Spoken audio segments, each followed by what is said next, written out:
to for people to realize that the button's on, right? That it's good to go. Yeah, I want to turn wait off. for Romano. Are we on right now? It's going I on think now. so. Yep, The we're internet. on. Don't say anything incriminating. The World Wide Webs. It's amazing. So yeah, right. Zach, you're the host. Introduce All right. our guest. This is Max Charles, man. Everybody knows him. Yeah. This is no. Thanks a lot, man. Thanks for coming on. When Frank said that you were gonna come hang out, we were really excited. I'm sorry. I'm already distracted because the Frank Seppi protein treat is already on Amazon. I'm putting the link out there for people right there. It's in Amazon. Wow.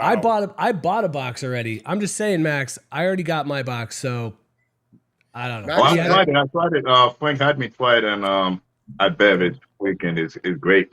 It's delicious. Yeah. And for the ingredient that he actually have in it, and with the taste like that, I said, "But that's the shit right there." Because it tastes great, and you have like very healthy. So I was like, yeah. And thank you, Max. We sold enough bars last night where I could now just basically, it was like a day in the 90s of personal training.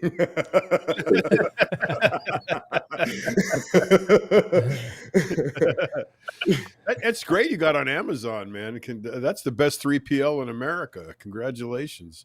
Yes, we're excited Let about me ask you, because I've been trying, I was thinking about doing the same thing, getting on Amazon, but people kind of say the overhead, they charge you like so much just to sell your product. How does that work? But I mean, it's based on your experience. Yeah, but you know what? You got to give to get. So sometimes you got to play the volume game. If you have enough volume, it's not going to matter, because it's like, think about how many people are on there, and if you market it the right way, the usability factor of getting it, because people nowadays don't like to go to individual websites in order to direct. Everyone, 90% of people are going on Amazon. They're like, the first question they started asking me, Max, when I was at the Olympia, like, is it on Amazon? I'll order it right now. I'm like, really? Okay. Because you could put your own pay system in, whatever it may be. Like, I mean, we do sell a lot through the website. We do, but Amazon, we're playing the volume game. It's like going into Costco or going into one of those major places. It's going to be cheaper. It's going to cost you. You're not going to make as much, but you got to play the volume. But Okay. I got a question, Frank. How much do they take out? So, like, every company like that is going to take a piece, but maybe he's onto something. Maybe he's got a point that they take a lot. Like the Apple Store takes a ton out of people when they have an app, right? But what are you going to do? I mean, it's nothing. I mean, it's nothing. You got to do what you got to do. Tear down that wall. Yeah. I just got to show this too, just so everybody sees it. Last purchased April 29th. So lest anyone think I'm bullshitting, there it is. Wow. I purchased my Seppi Nutrition protein treat. So you know what? I'm gonna, before we start this, it's funny because my partner Jose Gonzalez, who in the protein treat, he was telling me today, he goes, you know what really bothers me? And I said, what's that? He goes, the amount of people that you've helped get publicity and reposted stuff on your channel. You have 1 million people, you repost stuff from, you do a ton of stuff for people, and you don't want anything in return. But none of these fuckers would even think about reposting something or anything. And he's like, I was like, you know what? I didn't do it for that reason. My real friends will do what they do. Like Zach just bought it. I really appreciate it. And you know what I'm saying? Like, of course. But you don't expect people, and then we'll segue into this. You don't expect people to act like you would. That's not why you do things. You do things because that's the person and the character that you are. If I'm gonna help you with posing, get you on 7 channels, promote this, and then you walk through the gym and don't look at me because I'm not doing anything for you, then you're a fucking scumbag. So that's basically it. Yeah. There's no other ways to put it. If you expect for people to do the same for you, you're gonna be disappointed. No. Because you got to do it because you want to. You cannot. That's what my parents always taught me. Whatever you do for people, don't expect anything back. That's right. Because you'll let yourself down if you expect too much from people. Yeah. You are who you are, and not, you don't let people's reactions or actions change you in any which way. But I just wanted to give that. That's what I think. What was that, Dice Clay? So That's you what I really, think. you really wanna tell them F them, right? Who? I say you really wanna tell them F them. Yeah. The people that's not supporting you. But you know what I realized about when getting into business and stuff like that, the people like your friends, they're not really gonna be your customers. They're not gonna be the people that really support you. So you have to go outside from that. I don't know why, because you would think the people closest to you. I mean, some of them will, but like most of them, they're not going to. No, definitely not. Well, but that actually leads me into something too, Frank. It's so you know, Maxx, as you became more known in the industry, did you ever encounter that? Like people trying to either take advantage of you and use what you've been building to help them out, or, you know, like Frank said, just ask a ton of you, and maybe when you ask them, they just kind of turn their back or they just showed no interest? I mean, I think it's like first they only gonna ask, and I don't think they expect you to ask anything back, because for them it's like you have everything, and they only expect for you to give out and not expect for you to ever need anything back. Not that I ever asked anyone for anything, because I wouldn't, because I being an island guy, we grow up with pride. You know, I don't like to say it, but I'll probably die before I even put myself in a situation before I would ask somebody for anything. That's not the way to be, but that's the kind of pride they instill in you. Do not rely on people, because you can only rely on yourself. That's but true. I'll still go out of my way to do for other people. But you can tell when you talk to some people, it's always me. Yeah. Gay, some And people wouldn't even, as soon as you ask them, you have one word with them, you say one word, it's always like me. They would not take even 1 second to even be like, hey, I wonder, how about you? How's everything going with you? They won't even waste their time doing that. So well, you those know, type that of people I would slowly walk away from, because you can tell if you always, as soon as I say hello to you, you're gonna tell me your whole life story. Not one day would you ever even ask me, hey, how's everything going with you? So I can already tell what you're about, so I'll walk away from people like that. That's bodybuilding, man. That's Yeah. the community. Yeah. You know, it's the most, I think it's the most saturated area for opportunists and people that don't give a shit about anybody else but themselves. Oh, We already know it's like the most selfish pursuit on the planet, but add to that negative personalities like that, and you could have the makings of some really crappy people. Yeah. I mean, you see people too, they'll treat you differently if you're somebody that can do something for them. True. You know, there's no reason why, like, let's just say Frank or anybody else. Like, I know Frank forever, for a very long time. Just because of who Frank is, that's not a reason for me to treat him differently than the next guy. You know, that's why I noticed that with people. The person that can do something for them, those are the person that they treat the best. But somebody else that cannot do anything for them, they won't treat them the same. I think everybody should be treated equally. You know what I do? I watch, like, because no one's gonna say anything to me. Like, you know, I'm training whatever. Everyone's gonna be nice to me or what have you. But I watch how these fitness influencers and pro bodybuilders act towards other people. And there's one influence. I don't want to call him an influence. Let's just call him a trainer, coach, whatever. But he trainer, coach, whatever. Yeah. Who's that? Like, I will talk to anybody, and I will be the same with anybody, whether it's the CEO or Carlisle. And he actually told me, he's like, you know why I like you? Because you treat everyone the same. I will talk to the janitor for 20 minutes about the Jets draft picks. I don't care. Like, I don't have, but I watch these people interact with other people, and they have such an elitist attitude. Like, they're so much better than these people. Well, it just makes what I really hate is horribly. the people that you know, and you know they are exactly like that, but and social media and to the public, they want to act like they're so humble. I'm like, why put the energy to be so fake 24/7? Yeah. I say, I know you're not that humble, because you know the people, you know they're so full of themselves. Most of the time they treat other people that they feel are beneath them like shit. But everybody knows, okay, if I want to be popular, if I want people to like me, I have to pretend like I'm humble. And I'm like, Jesus Christ, this sport is like so many fake people. Like I don't know how to get the energy to be so fake 24/7. Max and I could give you a list of people at Bev's. You know, they're the people like they'll walk straight past everybody, but if there's a guy with one arm and one leg, they'll pull him right into the video and say, "Look, I'm helping this guy out to work out." Like, you know what I'm saying, for that second, and they'll never say anything just for the. I'm not getting into that conversation with you, Frank. You're gonna make me make some enemies. Between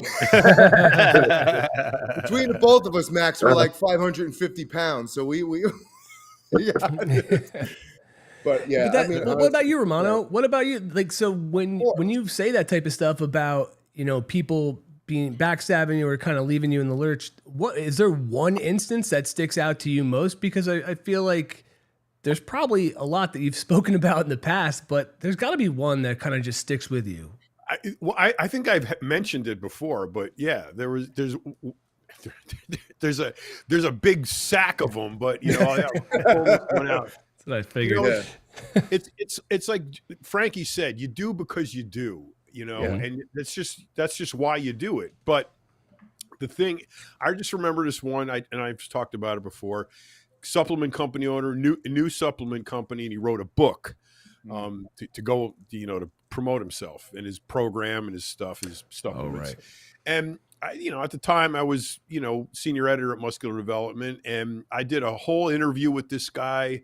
I did, you know, profile on his company, his products, and everything. Just raved about it and everything. I met him in Vegas for the Olympia several months later, and he goes, "Man, I got to tell you, thank you so much for that, you know, for that article you did and that interview and all that." And I got 17% a day increase for like 30 days. I'd made all this tons of money, made a bunch of freaking money off of, you know, what I did for him. And I go, okay, cool. You know, I'm glad you're happy. Not one, you know, beyond saying thank you, I made the guy a ton of money. So like, you want to toss me something, a cut, you know, a free bag of supplements, something, you know, nothing, zero. So that happened a long time ago. And it's kind of like the wake up call for, you got to do because you want to do, because if you do it for any other reason, you're going to get disappointed.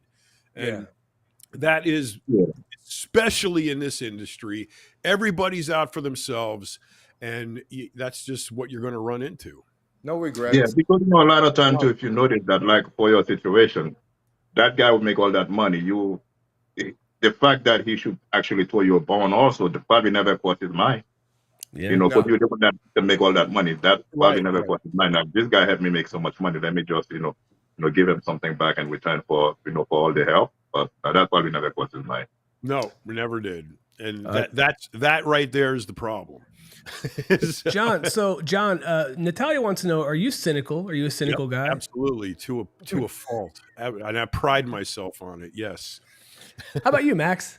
You like a cynical guy? Are you more like do you have more of a positive outlook, or more of do you question kind of everything? Are you suspicious of everything? I don't even know what I would consider myself. Probably airheaded. I would say a little bit. I think I question what needs to be questioned. Okay. All right. How about you, Frank? You seem like, I feel like Frank is real optimistic and positive, and I don't know. I think a lot of people wouldn't get that from him if they don't know him, because he's you know, just like yourself, Max. You bigger guys people get intimidated, so they think that you're just some like mean person all the time, where if you're nice to people, typically they're nice back. I've found, but I don't know. Am I wrong, Frank? I feel like you're kind of optimistic. I'm cynical adjacent. Fair enough. Cynical adjacent. I always have my antennas up. Like, I remember when working for NPC News Online, and had to meet this guy and about he wanted to build a website for us or build some stuff, and I met him in the parking lot of one of the shows, whatever. I think it was one of these shows, whatever. So, guy's telling me, I'm sitting there for 20 minutes and I'm waiting for why he doesn't want to get paid.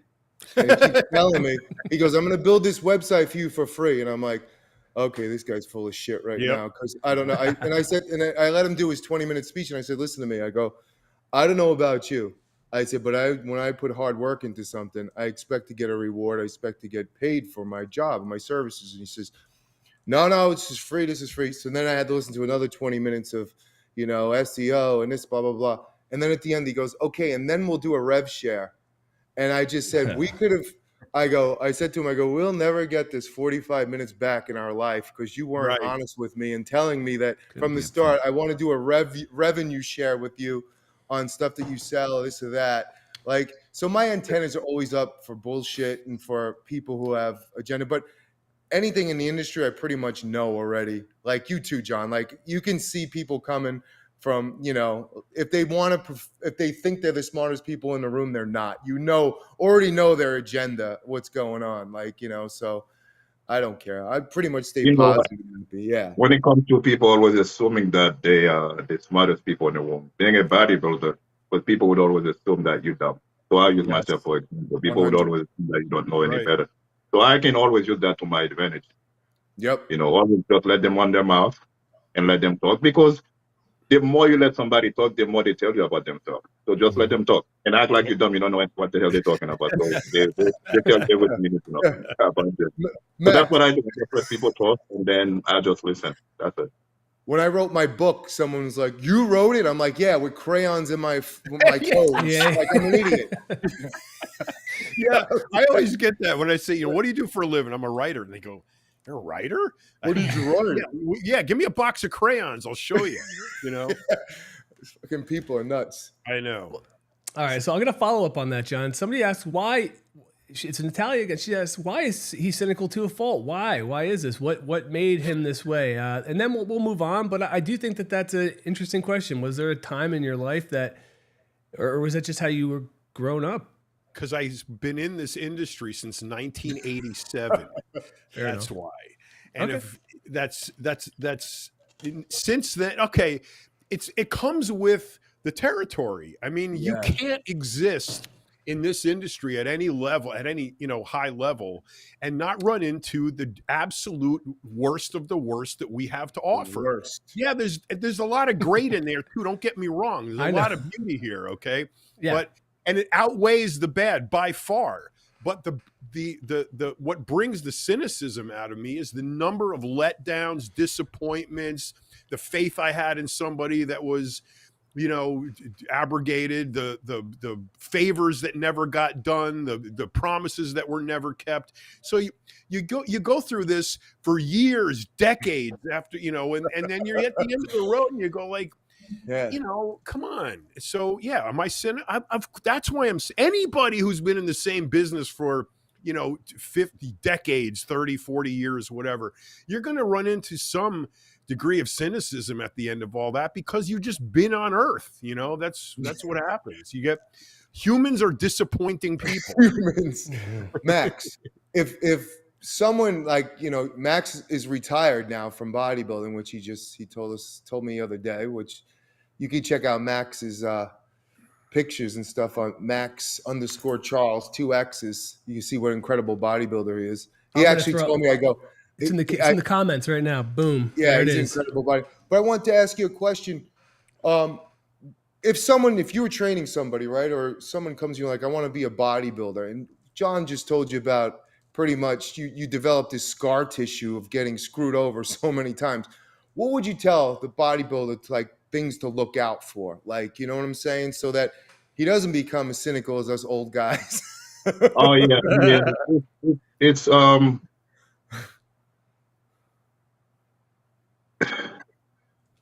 like, for instance, shows like go ahead. I'm sorry. Go ahead. I think my first response would be, do you have to? I don't think I don't think people realize how tough this sport is. I don't think people realize, because I said this shit can really fuck with you mentally. And I mean, there's a whole lot of stress and a whole lot of shit that's gonna be happening in your life. Are you ready for that? I think there's way more headache. Yeah. As an athlete, bodybuilder than anything else. I think people are gonna be playing fame and it's gonna be glorious and all these things. No, I mean, it's gonna be a whole lot of fucking duck nights. I think I'll be honest, if I had my own kid, then that say that I want to compete after over my dead body, I would not allow it. Soccer. No, I'll be honest. If you look at all the top people on the sport, tell me which one of them. Now, this is me being honest. So I guess I can be honest now since I'm retired. So, so if you look at all the top people on the sport that's running the sport, tell me any one of them who had their kid on stage.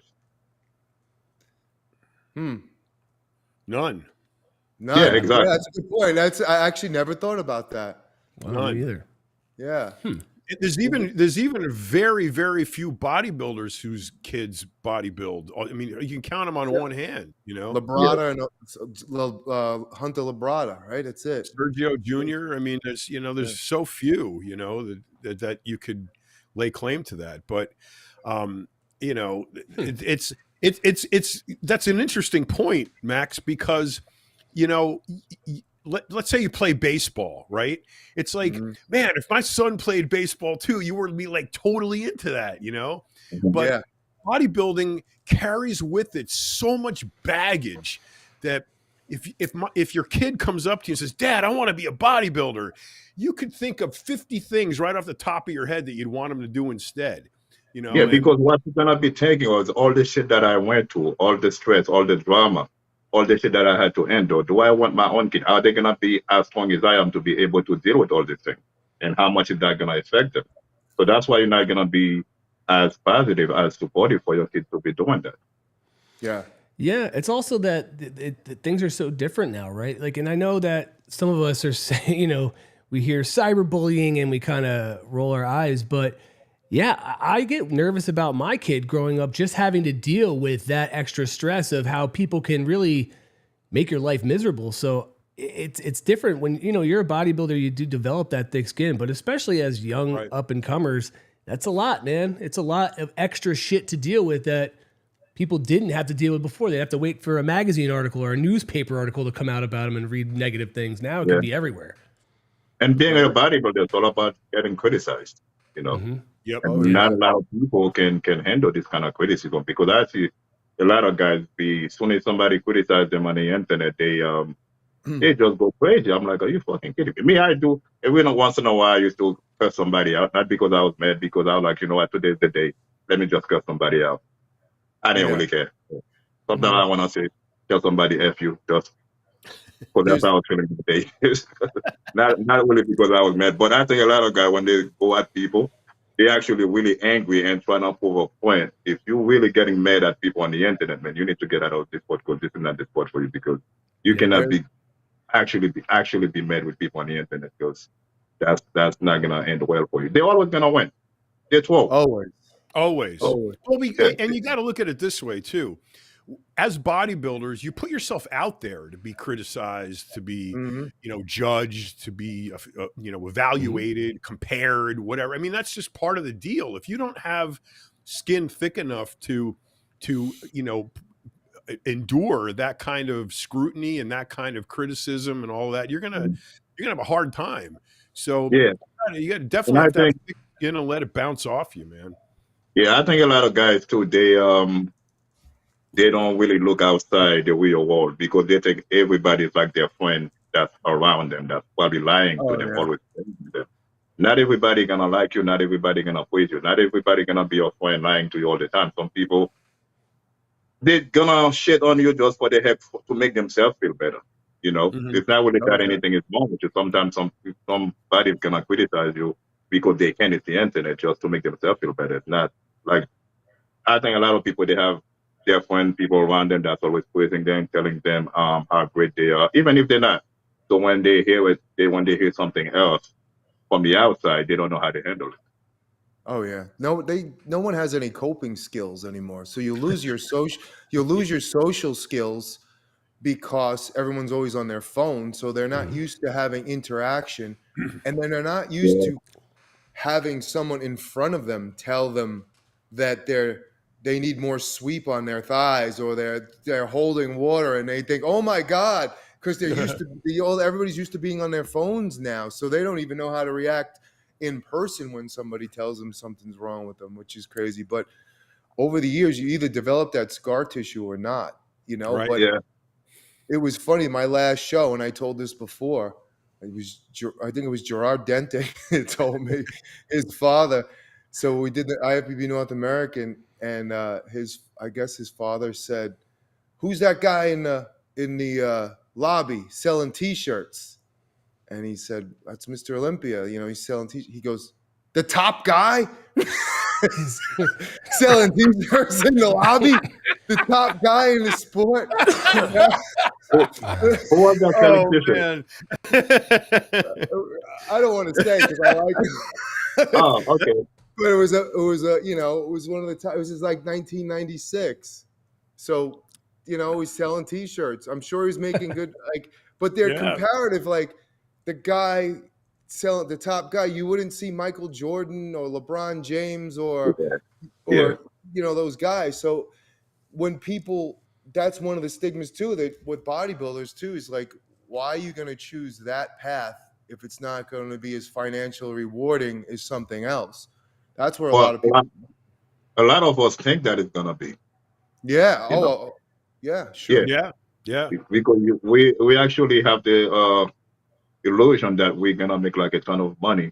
Well, I know people that told me like, they're going to get their poor card. They're going to quit their job. I'm like, hey, what the hell are you going to do? I'm going to make money being a bodybuilder. I'm like, no, you're not.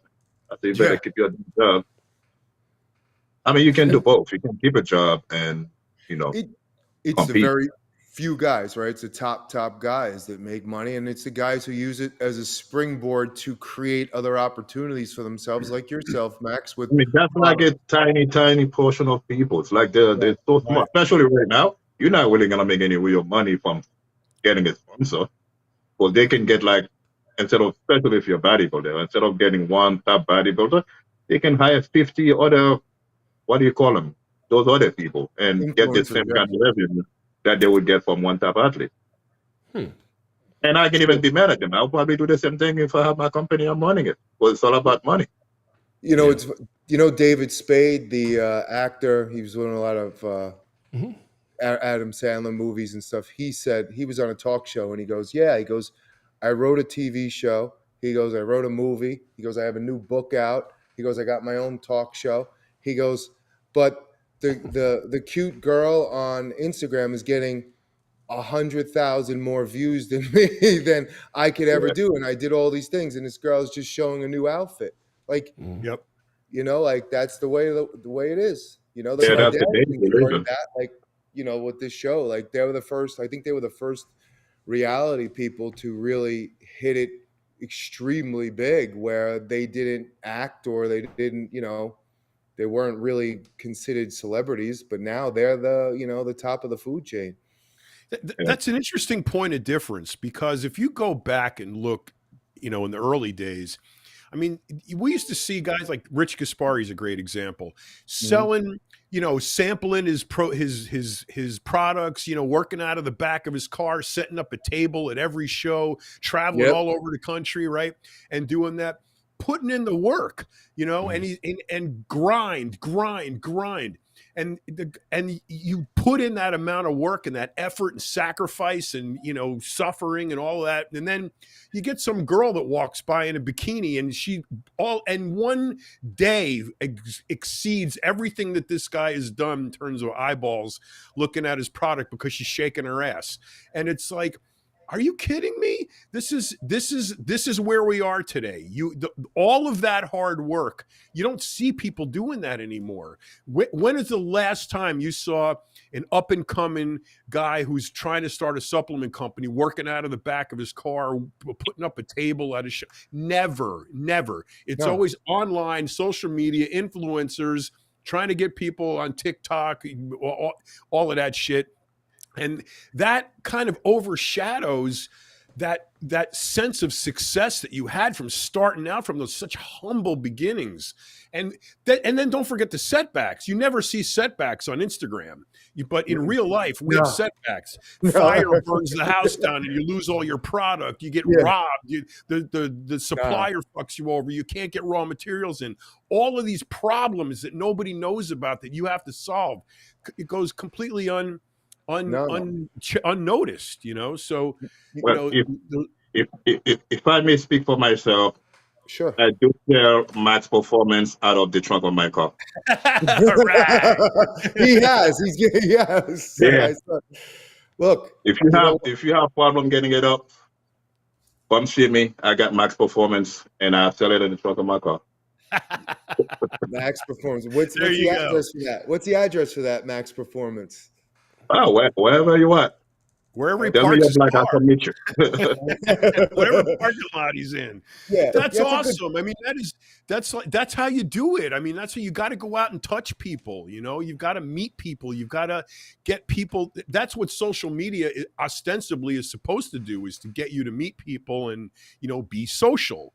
But the personal interactions are what, for some reason, get lost, you know, in that. And you got guys, if you're selling your product, sampling your products, meeting people, you get a face to go along with the Exactly. You product. actually get to speak to those people, and I know everything about how people feel with my product because I know my customers. I speak to them directly. I speak to them face to face. So I know the people that taking my stuff, and I know. So that's why I can speak about my stuff with a lot of confidence because I know every single person that takes it. I know exactly what kind of result they get from it.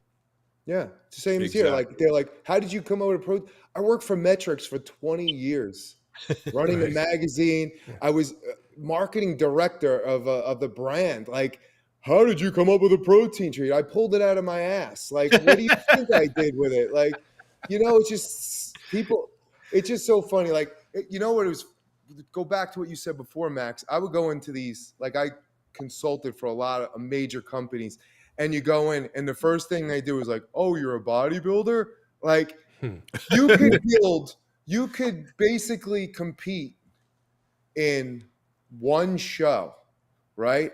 And build 75 bridges, but you'll be always known as a bodybuilder before you're known as a bridge maker. That's the way it is, you know. Like, and no matter, it's just weird, and everybody has a negative, you know, negative thoughts towards bodybuilding. Exactly. That's why even like, let's just say a guy is well, never mind. I'm not gonna go there because society is so sensitive now. Anything you say, they're gonna take it the wrong way. So never mind that. So what I was gonna say, even though I know guys that people that be telling me, oh, I heard that most bodybuilders are gay. I'm like, yes, some bodybuilders are gay. Like, what the hell does that have to do with anything? So because what happened is, if there's a gay guy and he's a bodybuilder, so now all of a sudden all of us are supposed to be gay. Like, yes. The funniest story ever on that. I don't even know if I should say. Yeah, fuck it. So anyway, so I go to Gold's Venice the first time, right? And I'm in college. I'm moving jobs. I'm working in a deli. I'm like, you know, whatever old Italian kids do. You know? And I go to Venice, and it's 1 o'clock in the afternoon. And I look around, and I didn't say, "Wow, look at all these great bodybuilders." I said, "Doesn't anybody have a job?" so a guy comes in the gym, right? And he goes, hey, did you hear? He's telling the guy I'm training with. He's like, no. He goes, so-and-so has AIDS. And he's like, oh, really?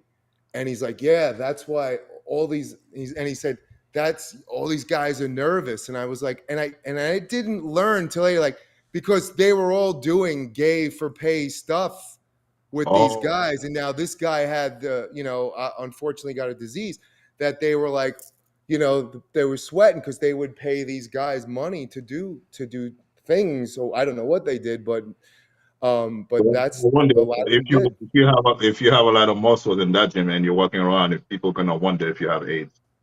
Yeah. Well, I don't know, but I'm just saying, like, that's the underbelly of things. Like, there's another one. But that's the underbelly of things. Like, you don't know what's going on. Like, we're finding out in the music business what's going on. But the bodybuilders, there was a lot of people who were like doing poses. Yeah, I've heard about a lot of stories. Actually, that was more back in the day, which is surprising. But now I don't know. We're talking about. Yeah. I'm talking about the 90s. I heard stories about some of them I didn't believe. I'm like, nah, no way, because some of these dudes was like, be like your idol. People be telling me, I saw him getting sucked up by another dude and then freaking in the corner in the club. I'm like, huh? Really? Like, yeah. I mean, when you hear that from one person, another person, but you know, everybody have their thing. But yeah, once a rumor goes out, then everyone believes it. Like John said, Instagram is gospel. Like everyone believes it. Everyone shits rainbows, and there's never any, there's never any problems in life. Yeah, because people want to believe the negative thing. If somebody says something positive, I guess people will be like, nah, I don't believe it. But if it's something negative, yeah, I see it. I can see it. I believe that. So people's more accepting of the negative things. Yeah. Remember when the whole gay for pay thing first came out? I guess it was I don't. I guess it was in the 90s. Like, I really don't. Like, I mean, I don't have it. I was just about to ask that. Like, when was that? When did that become a big thing, or when did it become more well known? Because it could have been a big thing, like on underground for a long time, but it seems that at one point it must have just busted out in the open where everybody knew it. When was that? Well, it was. I mean, Weider's early magazine. Weider had a bunch of gay men's magazines back early. You know, way before. What was it? Muscle and Power or Muscle and Power? Yeah, Muscle Power. Yeah, he had a several. You know, nude men's. You know, gay magazines, whatever. I mean, I don't know. And this is the body business. I mean, men and women. I mean, how could you actually even begin to think that there wouldn't be a cottage industry around us that caters to, you know, sexual deviance and the rest. So, I mean, like Hollywood. Exactly. So, but what's funny when the gay for pay thing came out, because it was, here you got a bunch of starving bodybuilder dudes that would do just about anything for money. And now you got this opportunity to, you know, private pose and whatever, you know, and, you know, it builds from there. But it was the justification of it that when guys in the gym would talk about, you know, yeah, you're doing gay for pay. No, I'm not gay though. I'm just, you know. And I mean, when you say the gay for pay, was it the online thing? Was it like physical stuff? In person. They would do private posing. Oh, posing. Yeah, private posing. So some guy would hire you to come to his hotel or whatever. You take your clothes off and start posing while he's, you know, but you know, there's a line sort of that you cross when you do that, and it was just so funny. Every time one of these guys got called out for doing gay for pay, it was always, oh, I'm not gay though. It's just, you know, just nobody had a job. It's possible that some guys actually do it and they're not gay. They just see it as a way to make money. Right. Exactly. Well, because that's why I was asking, because I spoke to some guys that used to do it. I don't believe that they're gay.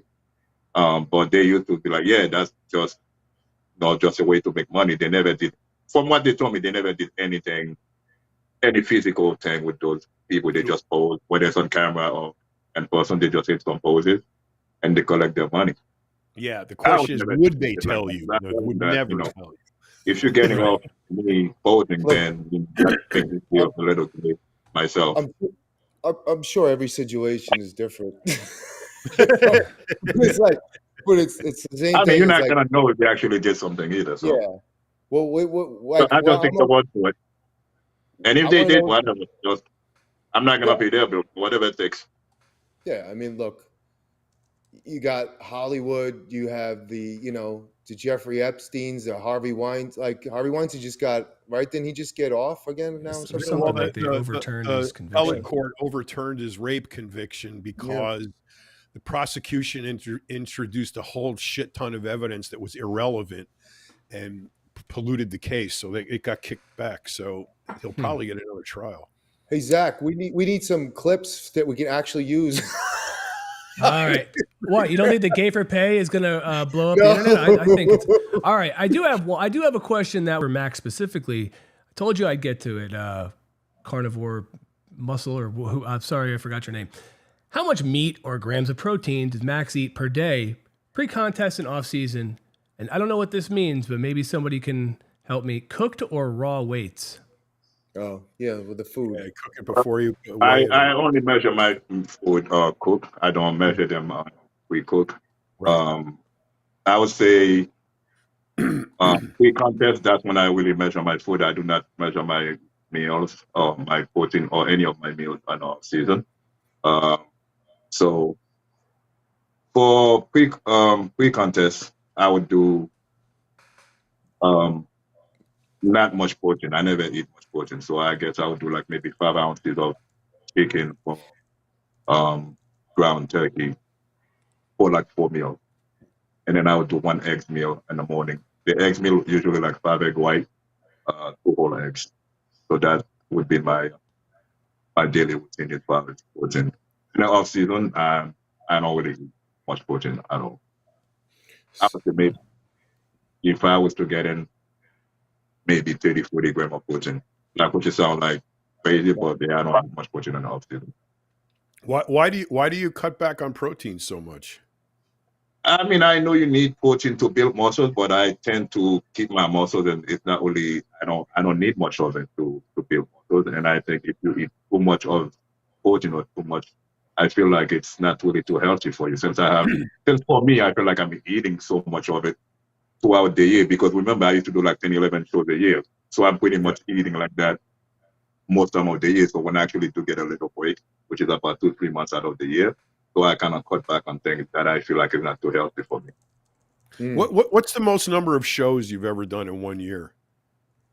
Maybe 11, 12.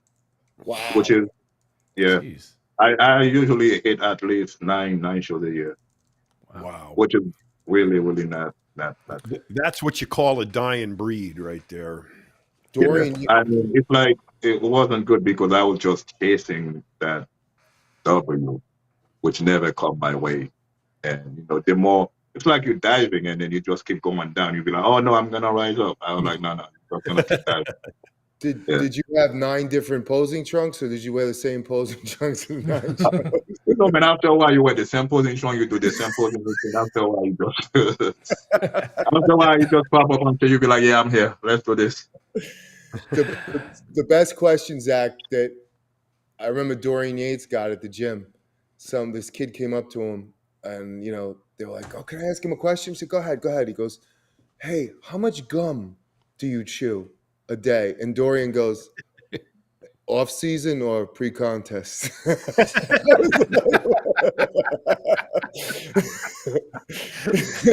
2 lives. It's 2 different lives. Pre-contest. How much gum do you choose? Right.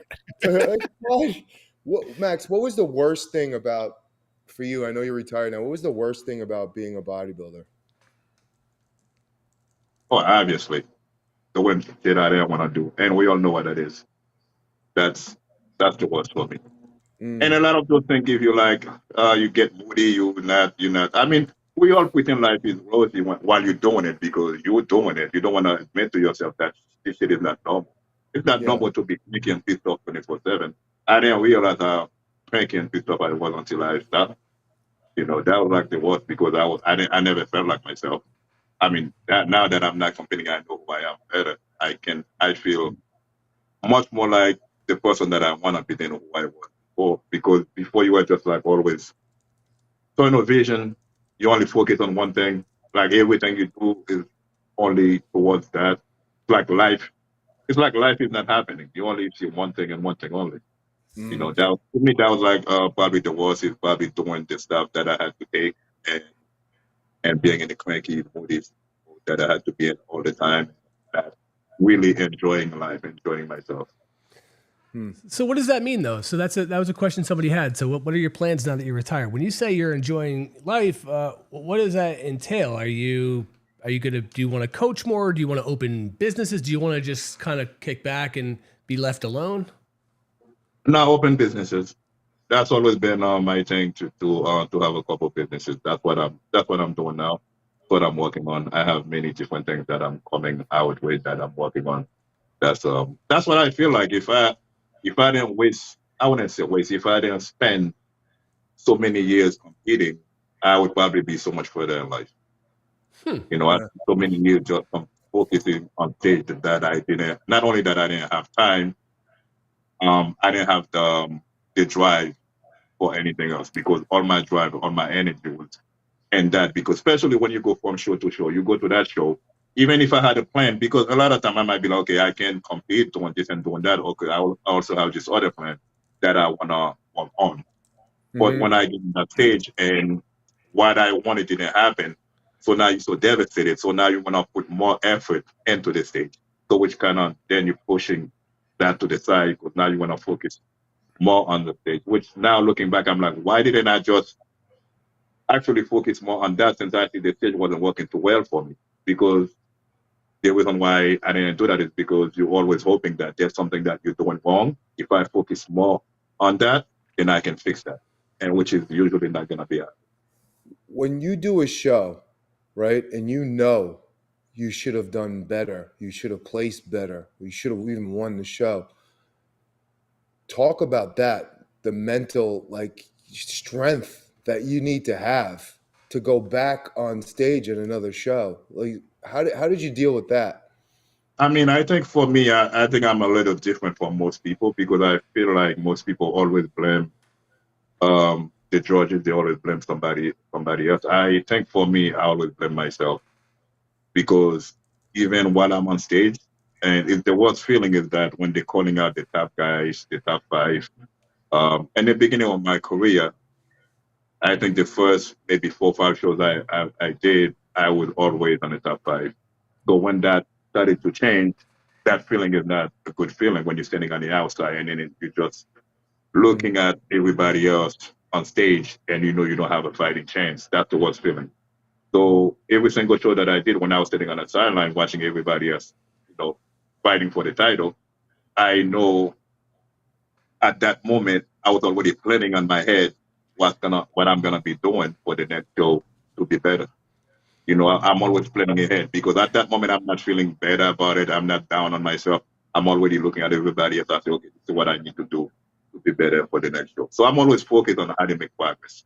I think that's one of the things that kept me sane because I take responsibility for myself. I was like, okay, I could have been better. I could have, because most people, they blame everybody. They blame the judges. Me, I would always go back and watch my videos and see where I could be better. Because I don't care what anybody else look like. I have to be in control of what I look like. I will always go back home and I'll talk to my girl and she have to give me some feedback about what she think I look like. And she's always honest, brutally honest. She will tell me, okay, you wear like little stuff here, little stuff there. And then I'll be like, okay, I'm gonna try to fix that. But you're gonna have friends that are gonna be like, oh man, you got screwed over and blah blah blah blah blah. I say, yeah, maybe my placing could have been a little better than some of the shows that I've done.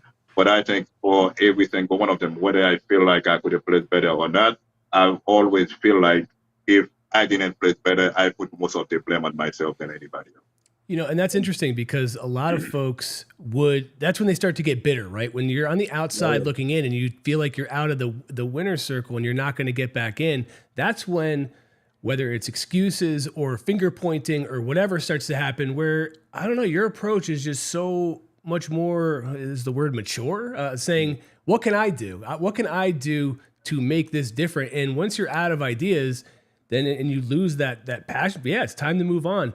But I wanted to know about, a little bit. Oh, go ahead. Sorry. I think for me it was a little bit easier for me to be like that because I had the confidence that I had what it takes to get better. So I didn't have any reason to be mad at the next guy for doing better for me on that day because I had a lot of confidence that I can be better. So I never feel like, okay, this guy probably think he's better than me, or did I feel like, because when you start questioning whether somebody's better than you, that's when you're going to be better. Then you're going to be mad at that guy for beating you at the show. Meanwhile, he had nothing to do with that. Because I see a lot of guys are like that. When I've seen those almost get into fist fight backstage because the guys, like, I'm like, it's crazy. Because once you start looking at the other guy like he's a threat, you on the outside, he's on the middle, and he's gonna win, and you don't have a chance, but you think you're supposed to be better than him, and you feel like they're not showing you like you're better than him, then you're getting so much into your head that you're gonna say like, okay, he's probably gonna think that he's better than me. So now you get so much into your head. Now you're being mad at him, thinking that he's arrogant and cocky, thinking that he's better than everybody else. Meanwhile, that's not the case. It's all your own feeling. You're insecure about yourself. So now you project that into him. Man, I have anxiety just trying to follow that. But I get what you mean. Like, it just ends up being this whole rabbit hole, right? Where you're going into and how you can get out of it. There was a question too in here that I wanted to bring up, and it was, you know, and I think we started getting into it was, you know, okay, then if this young up and coming bodybuilders, right? They say they see you at Bev's or they see you hanging out, and they're like, yo, what advice do you have? Is it going to be, hey, don't wall yourself off from other opportunities while you're pursuing this career, or what would it be? I would say look at bodybuilding as a second option, not your first option, like I see a lot of guys do. I definitely that would be my number one advice to people. Don't look at that as your first option. That should definitely be your second at the highest. Definitely not your first.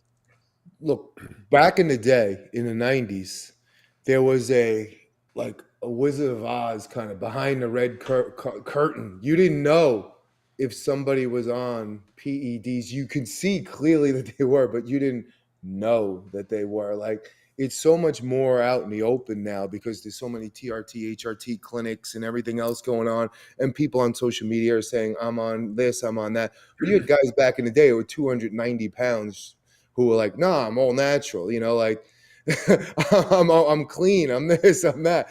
But now it seems like, let's not get confused. We're competing in bodybuilding, and people who want to be, there's a whole other category now.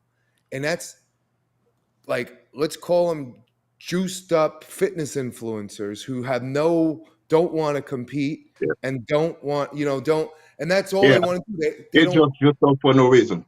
Yeah. They just want to be big and this and that. And, in their 20s and the weights and stuff that they're moving around, these deadlifts, like 900 pounds and everything else, which is a recipe for disaster. So now not only does bodybuilding have to compete for fans, but now they have to compete for views and fans with this new category. Because look, if I'm an influencer, if I'm a 24-year-old kid who's 300 pounds with traps coming out of my ears and I'm eating alligators in my backyard or something, I'm probably going to make more money on my page than I would really, scientifically trying to compete and win and go through all those stress that Max just said. Yeah, without a doubt, you definitely would make a lot of money, because I see most of the people that make the most money right now, they're all influencers. Yeah. Right. And then you have guys who are both now. I mean, C-Bum has 24 million followers, and Sam Sulak, right now he's a big guy. He's invited to the Arnold. I think C-Bum is becoming the god of bodybuilding. Yeah, he is. Yeah, for sure. If the open bodybuilder, Mr. Olympia has always been the most popular bodybuilder over the years. Always. No, it's not even close. No. I think Derek has 1 or 2 million. Besides that, I would maybe Kai Green, because it seemed like, I think a lot more people that's not even into the sport of bodybuilding. Yes. That's like the general population. People, it seems like a lot of them know Kai Green. That's probably the only guy into the sport besides Arnold and C-Bum. Kai Green would be the third person that seems like everybody else knows, even though they might not be into the sport. But like John always says, I'm sorry, go ahead, John, but it's like, go ahead. Like you said, that Kai Green, he looks like a character. He's a character. Like he developed himself as this aside from everybody else. He's got a unique look, and that's what John was talking about the other day. Yeah.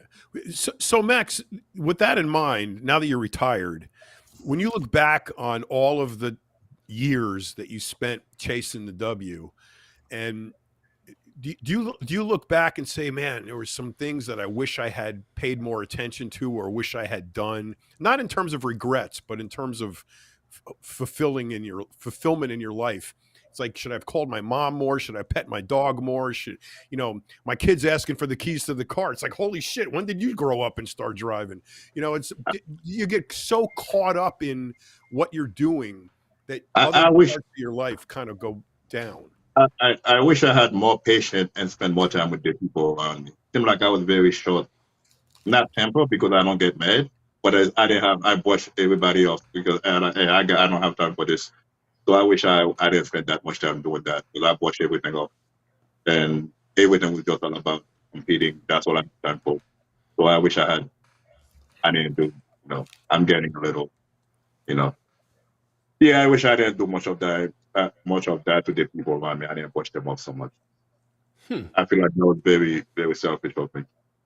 Interesting. Because So even though I was so you were nice just short, you just had you said you didn't get mad, but so what was it? You would just have like well, you can internally watch just people. kind of shut them off. Yeah, I just shut them off. You know, you could do it. You could do it with a smile on your face because I was not an asshole, but I could watch you off. You could be talking to me, you know, explaining something to me.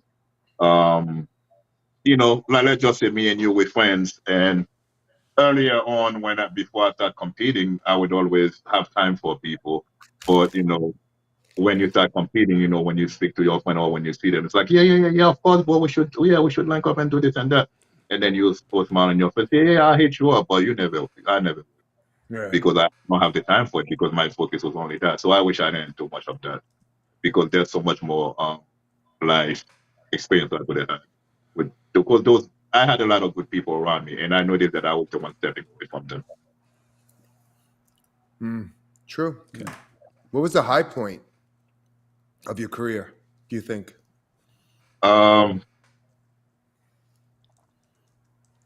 See, when you say what was the high point is just the fall comes so quickly after that that I can't even call it a high point. I had a very high point in 2017. It seemed like that year I feel like I could be really great because my body was responding real well and I was on the right track. But it was like very short lived. It was just like that. It was just Yeah, people always say like when I won this show or this and that, but it's not always that, right? It's always like there's people who competed who didn't win, but they felt like they brought their best physique to a show where they might have came in third or fourth. Just because you win a show doesn't mean that's the high point. We were talking about the Niagara show, right, John? And then the Mr. Olympia, two completely different, you know, levels of competition. So it's not always people always expect you to say, "Oh, when I won the so and so show." Because like when I won my first show, which was the Temper show. I didn't feel anything special when I won that show because in my head that wasn't it. I had much bigger goal I wanted to achieve in bodybuilding. So when I won that show, it didn't feel like anything. To me, I felt like okay, this is just one step, and I had so many other steps to take. So I wish I had take the time off, take a step back and enjoy that win, but I never did because I remember I actually came back home. Went to the gym and going to different places, people that know me, they would say, congratulations on your win. And I'm like, what win? They say, yeah, you just won this past weekend. What win? Oh, yeah, I did. I forgot. That's how much it didn't mean anything to me. And it's only simply because I put so much pressure on myself. I'm like, yeah, this is just one thing. This is nothing. Because to me, it didn't really mean anything because I thought I had so much more I could do. Yeah. So does that kind of go into the, you know, you're focused so much on the destination that you can't enjoy the ride? You cannot enjoy the moment. You know, you're right. It's the journey. It's not necessarily the destination that brings you the most, you know, fulfillment in life. Yeah. So I never really got any real satisfaction out of all my experiences competing. I never got any real satisfaction. I've had some great placing. I've had some wins. And I've never really enjoyed none of them because I never really had that feeling because I never really got to where I thought the destination was. I was always waiting for me to get to that destination because I always convince myself that's when you celebrate. You don't not celebrate on your way there. You celebrate when you get to victory. And even if you do win the Mr. Olympia, they're always like worried about the next one. You know, it's like as soon as you win, probably even more pressure on you. Yeah, you got to win the next one. But then you have to solidify yourself as a winner after you get the first one. So you never get any peace. You know what? Yeah. If you're a football team and you win the Super Bowl, the chances of repeating, except for very few teams or whatever, like it's slim. So it's like no one expects you to win it again the next year, but with bodybuilding, they expect you to, they're like, okay, you won it this year, you better win it again. But look at Dexter Jackson, right? I mean, the guy had a phenomenal career and he won it the one time, right? But he's won every show. I think the Arnold Brazil he didn't win, but he has won every single show there is. Yeah, but for Dexter, he can always say that he got that Olympia because I don't. Yep. Who else that was his size that can say that? Mm-hmm. Not many. So, okay, your nickname was the Destroyer, right? Mm-hmm. Yeah. How does this come about? Now I'm obsessed with it. I had to, I asked Kareth. I butcher his last name, by the way. It's Bajo? Kareth. I announced him as a guest poser, and I don't know if I said it right. I love Kareth, Okay. but I was like, Kareth, Biaho. Well, I asked him about his nickname, and he came up with it, but I didn't know if that's kind of the way it usually works. If somebody says, "I like this one," so it's one person? You weren't kidding? Oh, I thought you were joking last time you said that.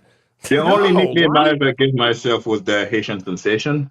Every other nickname that I have, somebody else, I don't even know where they come from. People just start calling me that.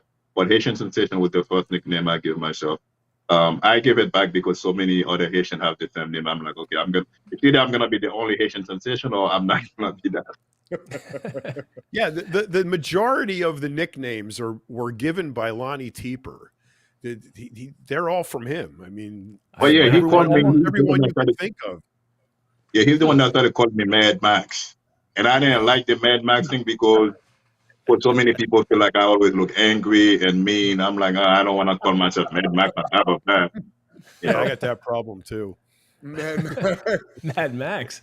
Okay, yeah, that's interesting. John, I thought you were just joking last time when you said that was how everybody got their nickname. No, I'm dead serious. There were only Frankie knows this. There's two places on earth nicknames came from: Lonnie Teeper and Joe Gold. If you were a member of World Gym, Joe gave you a nickname.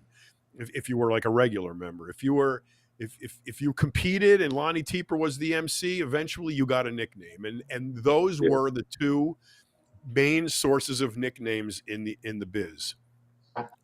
Wow, that was Lonnie Teeper. Was back in the day. There was Iron Man, Muscle Mag, right? Then you had the Weeder Publications and Muscular Development. Those were the key. Muscle Mag, Muscular Development.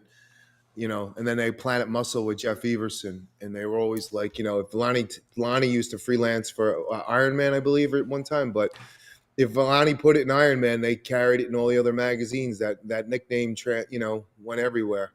What was the best bodybuilding nickname, though? Who are the best bodybuilding nickname? Flex. It's so simple, right? What about Dorian, the Shadow? Yeah, Shadow was cool. I mean, I think Sean, rest in peace. I think Flex, I would say that, but I think Flex or Sean kind of probably edged that out a little bit because it's Flex and then it, the little more flavor to it. Flex or Sean, I think that was like, wow, that's a good one. Roden was cool. I did a ton of interviews with Roden. He used to hang backstage at some of the New York shows. He was a really nice guy. No, that's why I said it seemed like only the best people die the soonest because both him and Cedric, like, those are who could do it. I was very close with Cedric. Good dude. Yeah. Interesting. John, did you is it true your nickname was John the Cantankerous Bear? Like Romano? I thought that was your stage name. Cantankerous Bear? That's funny. No, that was not my nickname. Oh, okay. I thought that was it. Did you have a nickname, John? What's that? Did you have one? Yeah, Joe Gold named me the Black Rat. I used to train with two other guys. One was a brown-haired dude. I had black hair, and the other guy was a ginger redhead. So he called us the Rat Brothers, like the Rat Pack, And there was the red rat, the brown rat, and the black rat, and I was the black rat. I got mine from American Muscle magazine on ESPN. John, if you were black, I wonder if that would be racist. What was it? Yeah, right. He's the black. Frank, what was it? What was yours? My American Muscle Mag. Mine was I had three of them. You ready? Yes. The Towering Adonis, the GQ Bodybuilder, and Metro Man. Metro Man. Metro Man. I like Metro Man. But that would you have to wear a man The Black Rat. Would you rather be the towering Adonis or the Black Rat? I never liked my nickname ever, but I do have the cred that I had one, and it was given to me by a legend. Okay, so I'll take whatever name he gave me. This guy goes metrosexual, man. See, there we go, metrosexual. I was just going to ask you: do you have to wear a man bun and carry a man bag, and the loafers and all of that shit when you walk around as the Metro man? It was Metro because we did a segment in New York City, so we filmed going through all the different parks and his posing in the city and doing all this stuff. So it was Metro, as in bus, I guess. I don't know. It wasn't in Metro. It wasn't as queer eye as a straight guy. It was Metro was in the city. Yeah, I always wondered that too. Like, what if you get one? Like, honestly, as much as it came from a legend, if somebody was like, "All right, you're the Black Rat," I'm like, do we have any other options? Like, is there any wiggle room here? My brother was the manager at the omelet parlor, where everybody ate after the gym on Main Street, and Joe named him Omelet. So you just had to take what you got. There was just. I like the Haitian sensation better than man. That's why I give myself that name. But like everybody else started calling themselves Haitian sensation. I'm like, yeah, I can have it. Just like for the same reason, I used to be the conqueror, and then Bonak become the conqueror. I'm like, well, shit. Every time I get on stage with him, he beat me, so he's definitely more of a conqueror than I am. So he can have it. What's your retired nickname gonna be? Slow and steady. Relaxing Maxin. Max, yeah, there we go. Yeah, relax, Max. Relax, Max. My name is gonna be chill, bro. We kept Max on long. He's got. I was gonna say, yeah, we're look. This is. You guys been so fun to hang with. You kept me in like 40 minutes more than I'm supposed to be here. But listen, we're glad you did. We're glad you hung out, dude. Yeah. Like everything in bodybuilding, this doesn't pay. Yeah. I got to tell you my last memory of Max Charles at Bev's. Okay. You probably didn't even remember I was there, but he was doing a hammer press machine, seated hammer, I guess chest press incline, and he had they had all the plates you could fit on the horns. It was full of plates, and then he started hanging plates off the handles. I never thought of that before. It was a great idea. He got 3 wheels on each handle. So yeah, man, that was ingenious. That was stupid. If I see somebody doing that right now, I'm like, boy, that's not interesting. But it worked then, right? Yeah, it worked then. I mean, yeah, it worked then. The stupid shit you look back on and you did in the gym, and you're like, never do that You're again. young and your ego's kicking in. I'm like, yeah, keep loading it, Max. Keep loading it. You're killing it. Hanging on the handles. Yeah, that was a great idea. Yeah, you're killing your animal. You're killing everything else. All right, Max, I'm sorry. There's a guy at Bev's, right?